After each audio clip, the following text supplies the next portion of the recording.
జై తెలంగాణ, జై తెలంగాణ, జై కవితక్క. ఈరోజు ఈ కార్యక్రమాన్ని ఇంత ఘనంగా ఏర్పాటు చేసిన కవితక్క గారికి మనస్ఫూర్తిగా ధన్యవాదాలు తెలియజేసుకుంటున్నానండి. నిజంగా అప్పుడు 10 సంవత్సరాలకి తెలంగాణ రాష్ట్రం కోసం ఈ ఇందిరా పార్క్ దగ్గర ఎట్లయితే ధర్నాలు చేపట్టిరో ఇది కూడా అట్లనే కనిపిస్తుంది. అప్పుడు అవకాశం దొరకలేదు తెలంగాణ రాష్ట్రం కోసం ధర్నాలో పాల్గొనడానికి, ఉద్యమం చేయడానికి. ఎందుకంటే అప్పుడు చిన్నపిల్లలం స్కూళ్ళలో పోతుండే. కానీ ఈరోజు బీసీల బాగు గురించి, బీసీల బతుకుల గురించి అందరి మంచి కోరే వ్యక్తిగా కవితక్క గారి ఈ కార్యక్రమాన్ని చేపట్టడం, దాంట్లో మేమందరం భాగస్వాములు కావడం చాలా సంతోషంగా ఉంది.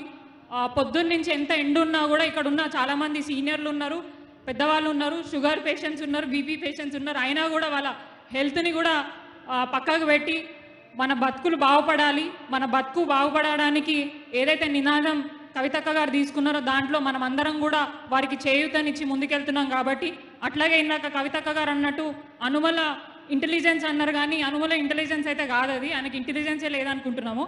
ఐరన్ లెగ్ తెలంగాణ రాష్ట్రాన్ని ఇక్కడికి వచ్చిన తర్వాత 10 సంవత్సరాలు కేసీఆర్ గారు ఏదైతే పచ్చగా తెలంగాణ రాష్ట్రాన్ని తీర్చిదిద్ది ముందుకు తీసుకెళ్ళిండో, వచ్చిన 6 నెలలన్నీ దాన్ని మొత్తం కుప్పగూల్చిండు. ఎక్కడ కూడా ప్రజలు సంతోషంగా లేరు, ఏ వర్గాలు వారు కూడా సంతోషంగా లేకుండా పోయిన సందర్భం మనం అందరికీ కనిపిస్తుంది.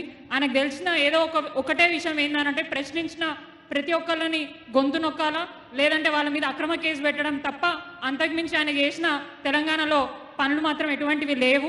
సో వారు ఏదైతే కార్యక్రమం చేపట్టినా వారికి వెన్నంటనే డెఫినెట్గా మేము ఉంటాం. మనందరికీ తెలుసు, డే 1 నుంచి తెలంగాణ రాష్ట్రం కోసం జాగృతి అన్న కార్యక్రమాన్ని పెట్టి ఎన్నో కార్యక్రమాలు ముందుకు తీసుకెళ్తున్నారు. అక్కగారికి మనస్ఫూర్తిగా ధన్యవాదాలు తెలియజేసుకుంటూ ఈ అవకాశాన్ని కల్పించిన ప్రతి ఒక్కరికి మనస్ఫూర్తిగా ధన్యవాదాలు.